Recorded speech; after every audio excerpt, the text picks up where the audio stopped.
Mali ka pala, Marcoleta. Tanga ka talaga. Ayop ka. Oh, sabi ni ChatGPT, oh. Bro, good question. Kita mo, good question. Magaling daw ako magtanong. In the Philippines, the Philippine Coast Guard is mainly responsible for maritime safety, search and rescue, law enforcement at sea, and environmental protection. Now, during war, the main military force is the Armed Forces of the Philippines, or AFP, especially the Philippine Navy for sea-based combat. Kita mo, pati pulis hindi pwede. Baski kay Martin. Pero pag gyera na, tago na ang Coast Guard at Navy ang magpa-front and Coast Guard ay under ng LTFRV. Correct. Di ba? Ganun talaga. Sila naka-front, pero pagka kunyari, gerahan na, AFP. Di ba? Yun na mas bobo talaga to si Marcoleta eh.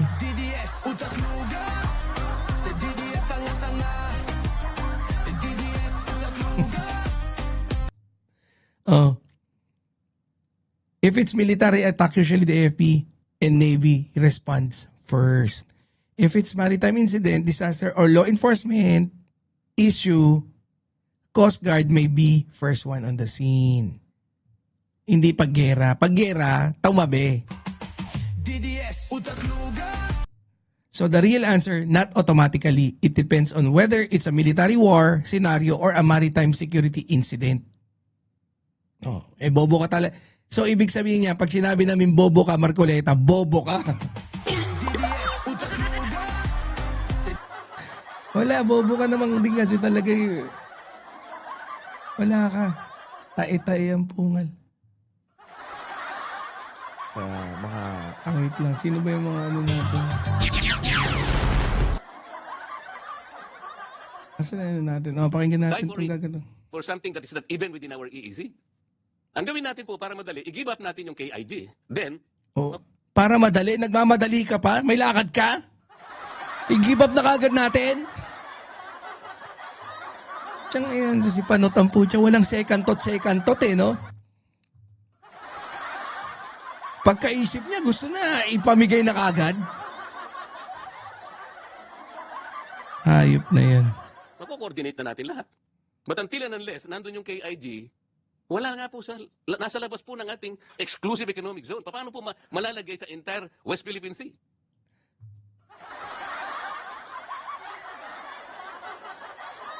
So hanggang ngayon, yung Pag-asa, yung Kalayaan Group of Islands, hindi pa rin sa atin pala yan. Mabuti pa yung Bulldog, smart. Pero itong Marcoleta, Bulldog na walang utak. Paano yun? Tingnan mo nga. Bobo po.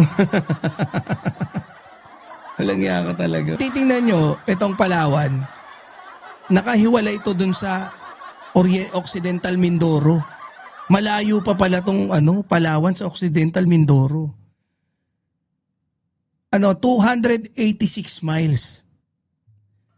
So, since etong teritoryo natin, yung Occidental Mindoro, malayo yung Palawan. Isla yan eh. Ang distansya niya, 300 nautical miles. Hindi na pasok sa EEZ natin. Ipamigay na rin natin yung Palawan. Ayan oh.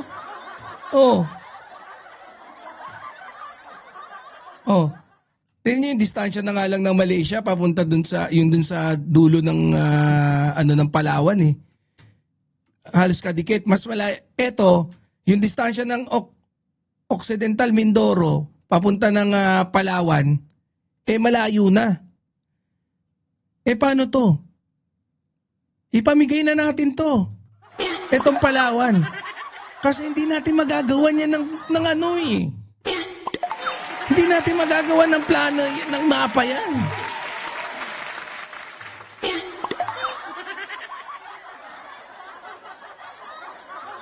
Hinahanap niya EEZ. Wala talaga doon kasi teritoryo na nga ng Pilipinas ang Kalayaan Island Group. Kaya nga, in reality nga, dapat yung perimeter ng teritoryo natin, yung Pag-asa, 200 nautical miles, atin pa yun.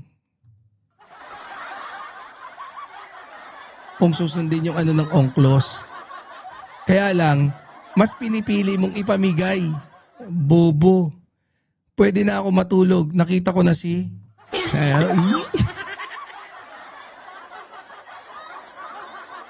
Mr. Chair, kaya po yun ang dahilan. Hindi po tayo makagawa ng mapa para sana ma-submit na natin. And in our lifetime, we will able to see doon sa entire stretch ng South China Sea, lalabas doon ang West Philippine Sea.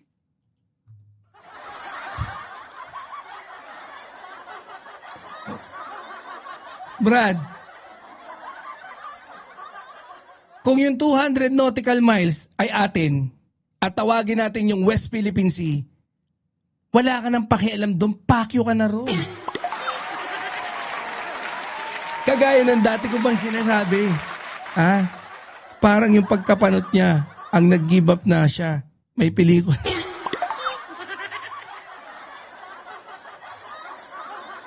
Biruin mo, nagsiswimming ka sa Palawan, no?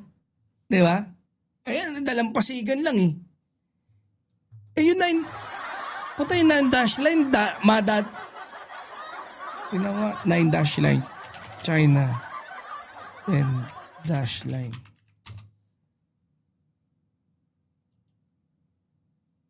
Dali ka eh. Oh.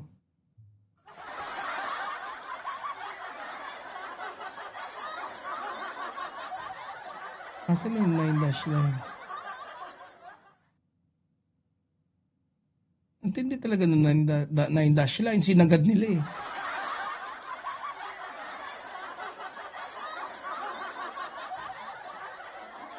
Ano kayo nangyari dito sa computer ko?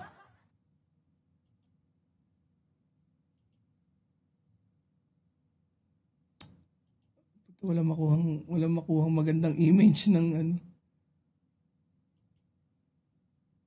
Oh, ayan, ito. Pwede na to. Marco Betts. Oh. So, yan yung 9-dash line. Eto, pag nag-swimming ka rito sa Palawan, anong mas gusto mong sabihin? Nag-swimming ako sa South China Sea. Swimming ka doon. Pagbalik mo, putya, baka hingan ka na ng visa. Gusto nyo ba mga taga Palawan, pagka magsiswimming kayo dyan sa beach nyo dyan, sa Palawan, hingan na kayo ng ng visa ng China? Hinahamon na din ng Vice Mayor ng Kalayaan Island si Marcoleta na pumunta doon para makiusap at magpagawa ng buhok.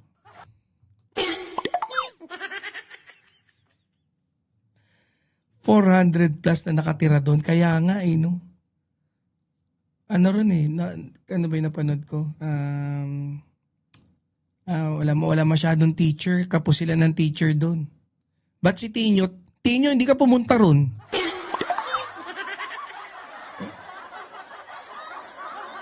Dapat si Tino, no, ipadala doon eh. Tsaka yung ibang mga, dapat si Tino ipadala doon. Biruin mo, nag-upgrade na, 10-dash line na. Dati 9 lang eh. Pucha. Yung China, Brad, andito pa, ang layo pa ng China, Kung tutusin, mas malapit pa yung Mas malapit pa yung Vietnam, tsaka yung Brunei. Kaya, meron tayong dispute dyan eh. Dyan sa, sa bandang baba ng Spratly Islands. Kasi marami nagki-claim dyan. Oh. Putya, gusto pang sumali ng China, ganon.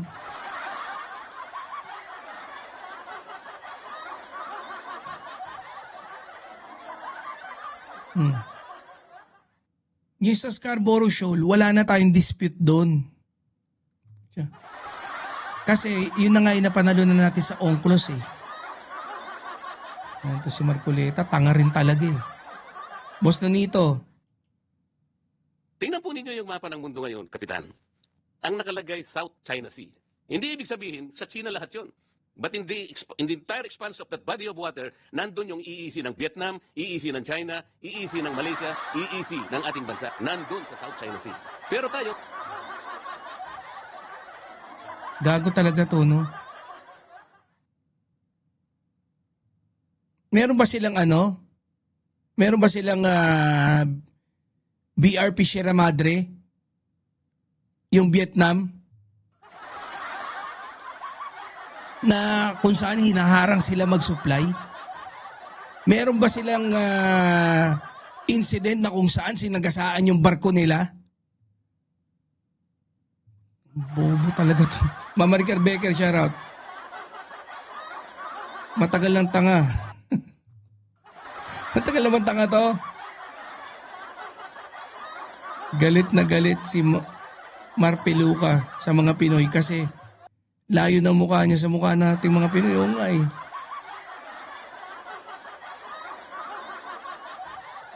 Mukhang aso eh. yung gusto natin, imbes na iisi lang. Good day, Mama Ricar Becker. Gusto natin ilagay yung West Philippine Sea. That's good. Gusto ko rin naman yun. Gusto ko rin naman sa ating lifetime, makita ko rin naman yung West Philippine Sea. Andun na nga!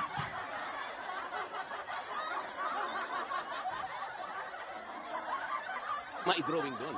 How can we... Eh paano yan? Kunyari, hindi updated yung mapa sa mapa ng Pilipinas. Ay yung mapa yung mapa ng mundo binago, let's say sa EDSA. O kunyari C5. Yung C5 may bago na ngayon. Yung C6. 2026 lang ginagawa eh. Paano yun? Hindi mo na dapat i-recognize yun dahil wala sa mapa. Hindi pa nagagawa eh. Ganun ba yun? Ang mga logic na ito ni Kupa ng puta. Dahil wala sa mapa ng mundo. Kahit sa loob ng batas ng Pilipinas, no? Nakalagay sa atin dyan, no? Naglagay na ng batas si Pinoy na tawagin niya ng West Philippine Sea. Hindi pa rin pwede kay Marcoleta. Kasi dapat mailagay talaga dun sa mapa ng mundo. Maghanap kayo ng mapa ng mundo. Kutsa, hindi, atin yan, Brad. Gusto ko rin naman maging atin yan. Gustong-gusto ko maging atin yan. Kaya lang hindi pwede. Dahil ang basihan ko, dapat nakalagay sa mapa yan. In my lifetime.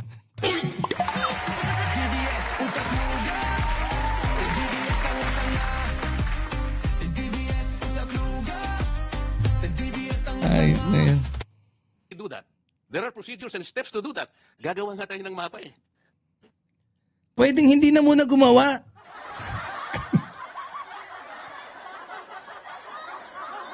Marami pa kaming gagawing iba eh.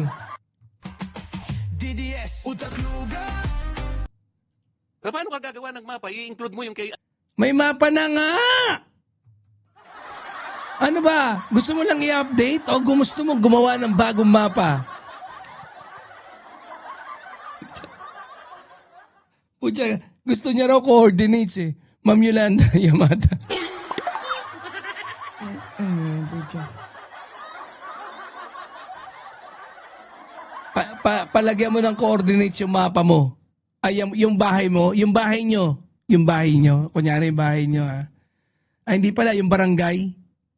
Pucha, pag pinagawa nyo ng coordinates or yung mapa, tapos coordinate yung gamit, pucha, milyon na coordinates para sa isang barangay.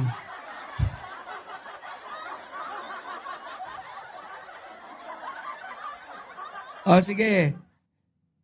Sa 32X at saka 43B, yan ang starting point. 43Y. So punta ka ng tawirin mo ulit from 43 44x 33y ang sunod na point. Wait lang kasi South China Sea na yan. IG, Walang hindi yan. po pwedeng mangyari yun. Lalaban lahat sa iyo mga bansa. Bakit naman?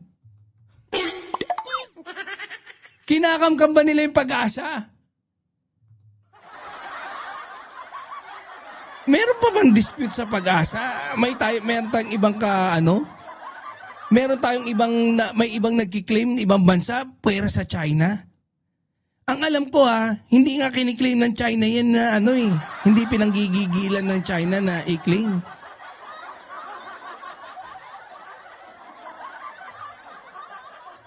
Puwisit no? You are appropriating the high seas. Biruin mo yung pautot ni Duterte noon, sabi ni Digong. Dapat nga madami naman kaming dagat. Sa inyo na yung karagatan na yan. Di ba? Yung pinamigay yung Biruin mo, gago. Marami naman na daw tayong dagat. Ipamigay na lang daw yung ang laki ng China Ang laki rin ng South China Sea na i-claim nila. Gusto ibigay pa yung... Itong napakadaling intindihin, hindi ko maintindihan kung bakit ayaw intindihin. Ano ba talaga? Daling intindihin, pero hindi ko maintindihan. Kung ba, okay, pwede. Kung ba't ayaw ko intindihin. Nung lahat ng may concern dito, lalong-lalo na po kayo, dapat nalaman nating lahat ito. It is the responsibility of Commodore Tariel at Kapal ng mukha nito, no? Malamang lagi nasasapak to nung high school. Assuming masyado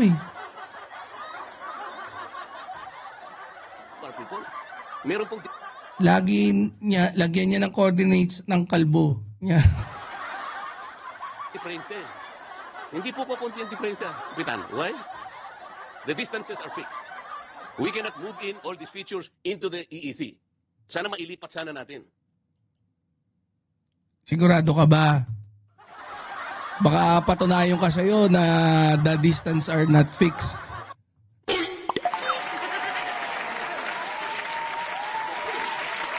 Meron mga di ba? Hindi naman fix nanluloko ka lang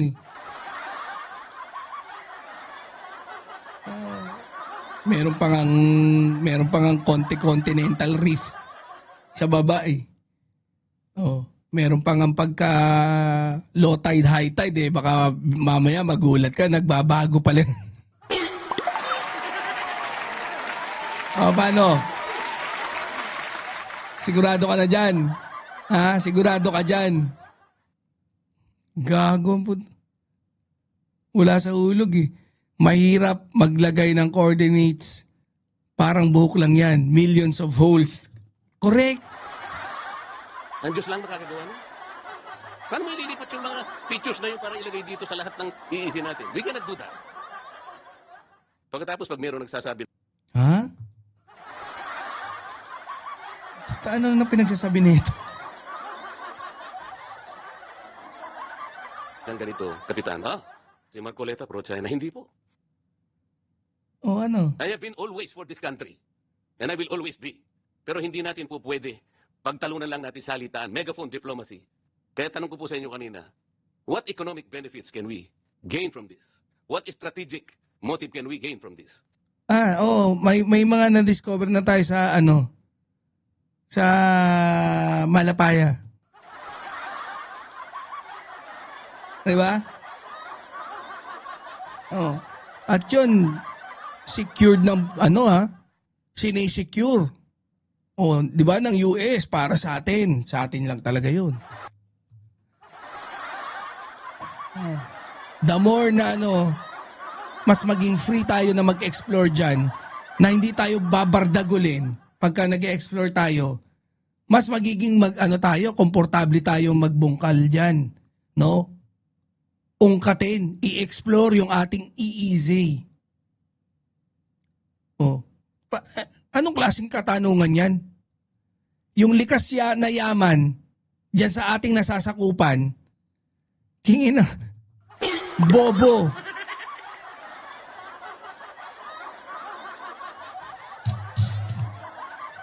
trillion worth of dollars. May parvo ata si Marcoleta. Tinamaan ng parvo, no? Oh. Dapat dyan, pasisirin sa ilalim ng dagat ng WPS, magtanim siya doon ng mohon. Na pagka ang dami mong mohon na kakailanganin. 'Di ba? Pagka gagawa ka ng mapa. Oh. Kahapon po, Kapitan, I Andiyan ba si Ma'am Maria Marilyn Imbido Bautista? Hindi ko nakita. Shout out Ma'am Maria Marilyn Imbido Bautista. presented 2 maps before the Senate plenary. In that map, pinakita ko ang mga bansang Vietnam, Malaysia, China, kahit nag-aaway-away sila. Ipinakita ko doon. They were able to manage their differences and were able to develop and explore. And I presented 2 maps before the Senate plenary. In that map, pinakita ko ang mga bansang Vietnam, Malaysia, China, kahit nag-aaway-away sila. Ipinakita ko doon. Ano? They were able to manage their differences and were able to develop and explore oil and gas in their areas. Alam po niyo, Vietnam, there were about 60 to 70 exploration in their areas. Kasama ang China. Malaysia, about 30 to 40. Ang Pilipinas, 8 to 12 explorations. Because we were unable to manage our differences. But these 2 countries... Bakit nga kasi?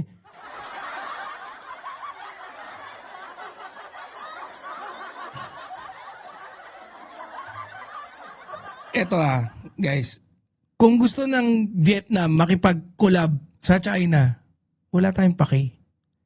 Kung gusto makipag-collab ng Malaysia sa China, wala tayong paki.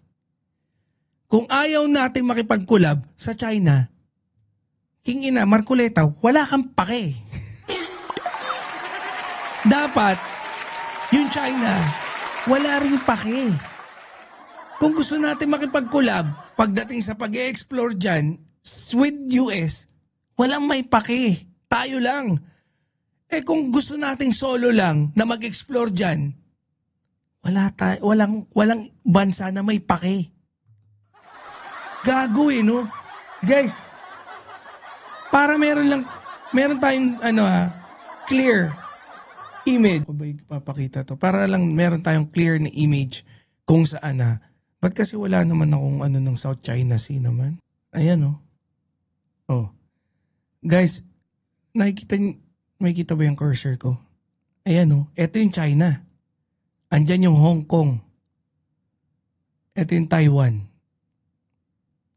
So, Laos, Vietnam, yung kapaligid sa extreme left natin, nandiyan yung karagatan dun sa kaliwa natin, South China Sea. Ayan. Yung 9-dash line, wait lang.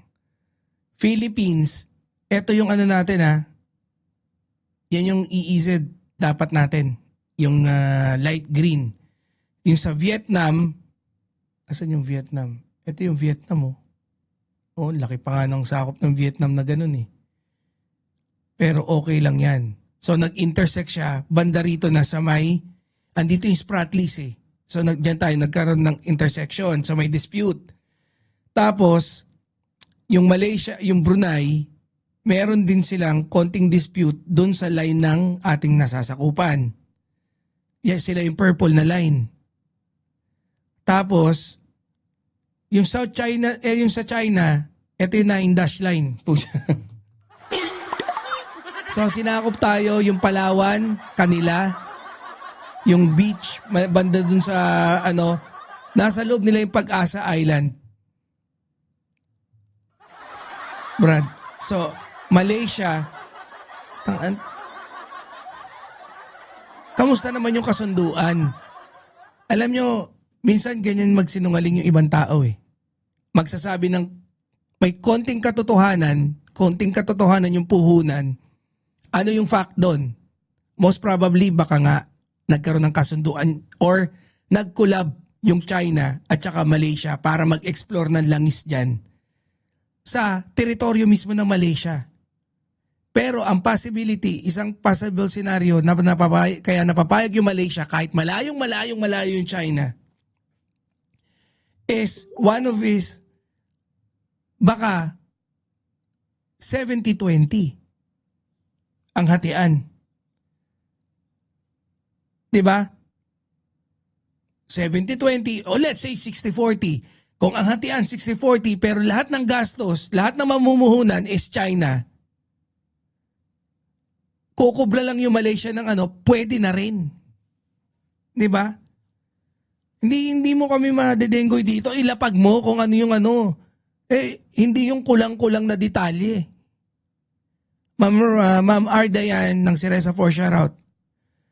Ulyanin din kahit si Duterte nung sinabi niya na mag 60-40 daw sila sa oil, hindi pa rin pumayag si Xi Jinping. Tinakot pa ng mga magkakagera pag nag-oil exploration tayo. Kita mo? Biruin mo. Baka anong gusto ng China? Tayo. Eto guys ang layo na yan. Yung China napakalayo sa Brunei. Kung nagkaroon ng abuso dun sa negotiation, 'di ba? Although labas naman na tayo dun. Tayo, ayaw nga natin maagrabyado Dahil atin yan. Yan yung claim natin Kita mo yung kalokohan na yan. Ito yung atin Itong line na to.